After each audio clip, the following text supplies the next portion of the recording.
Oh, here's my next project. This is a 1930 Hudson Essex Challenger Super 6, and as you can see right there, overall pretty good condition.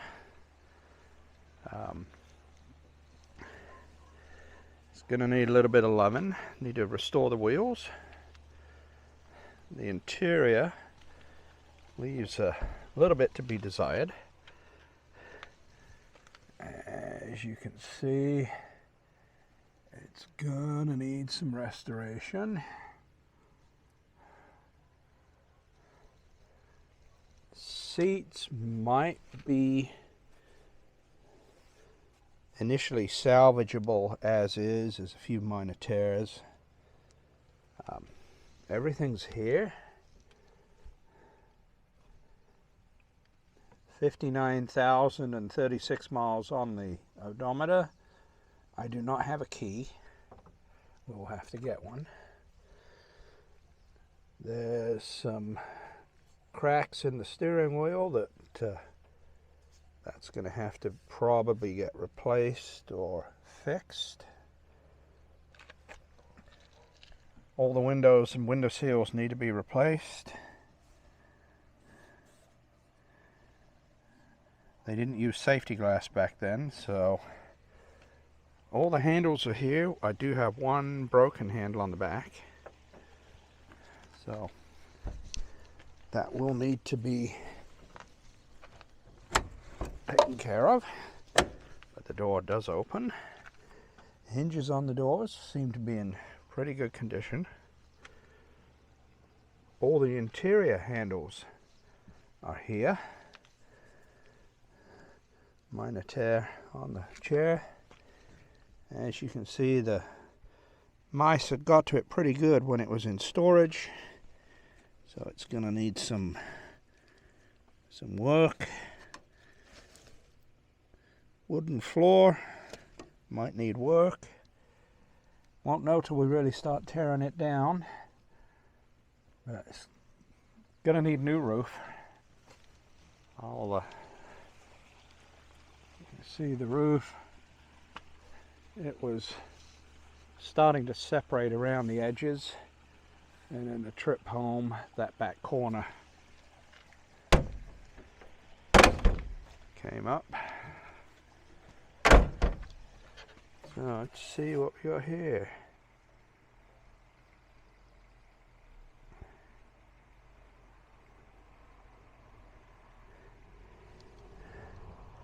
Looks like it was last serviced or recorded on here in 1956. Differential, transmission checked, chassis checked. Okay. Linda was the previous owner.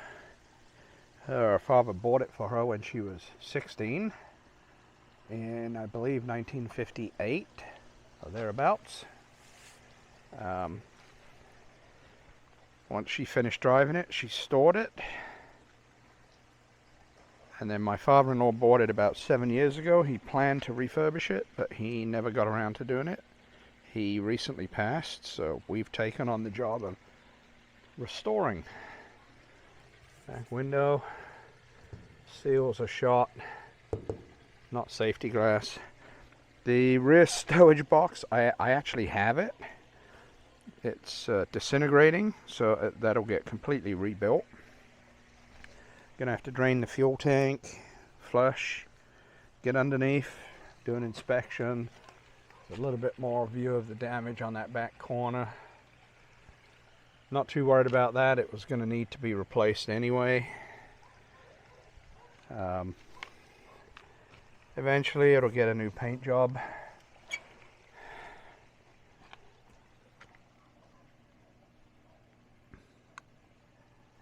And then I don't know what the function of this part on the window is. So if anybody knows, let me know. It'll get a vacuum tomorrow. Now, I don't think all the handles are original. This is the passenger side and it has a lock. The driver's side does not. I think the driver's side has been replaced.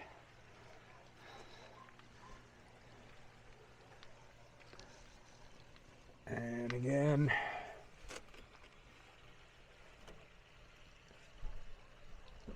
the roof's gonna need some work. It was stored for many years in a barn. This piece here feels like it should be a rubberized material, but it's pretty rock solid. It's gonna be a fun project.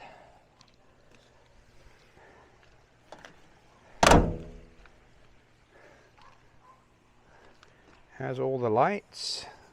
Don't know if they work or not. What does that say?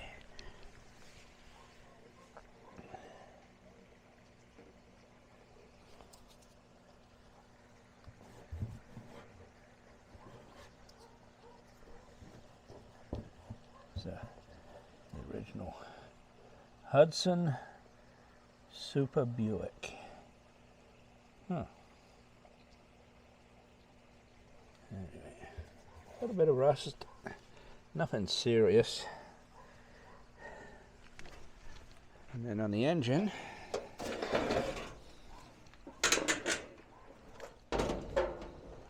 pretty much all there. It has had a conversion. They put an electric pump in it. I would like to go back to the original type of pump. This will need quite a bit of work before I try to start it up. It's not wanting to turn. It's pretty solid.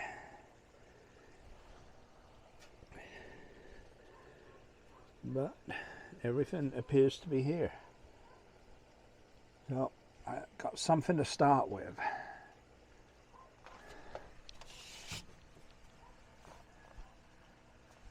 Got the original plate. I can make out the car serial number, but the model is long since worn off.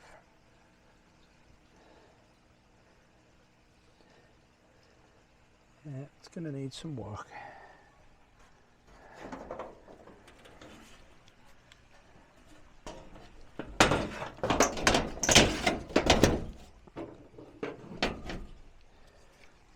All the latches work.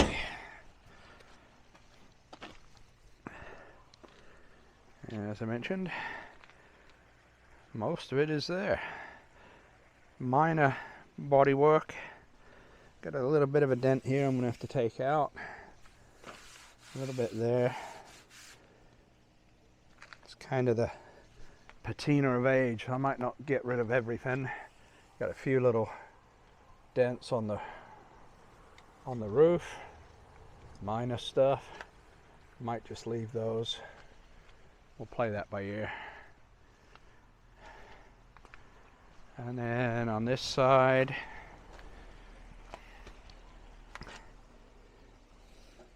I do have a little bit of damage here that needs to be knocked out, maybe loaded up a little bit. Other than that, she's solid. A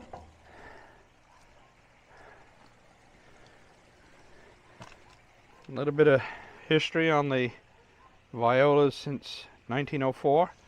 This car originated, well, we got it from Abilene, Kansas, and the Viola family was pretty big in Abilene back in the early 1900s, all the way up until probably into the 1960s.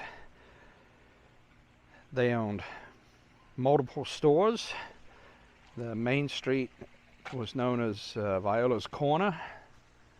Those stores have long since gone. There is still an RHV hardware store, but it's no longer owned by the Violas. I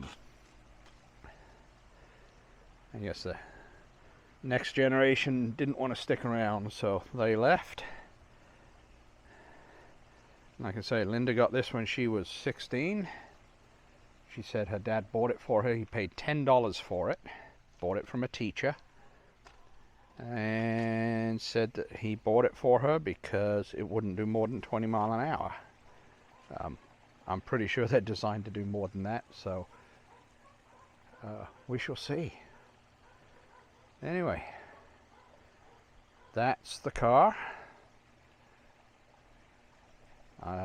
Keep following if you want to watch us on our restoration journey and the issues we run into and the solutions we find. Have a great day, everybody. Till next time, bye-bye.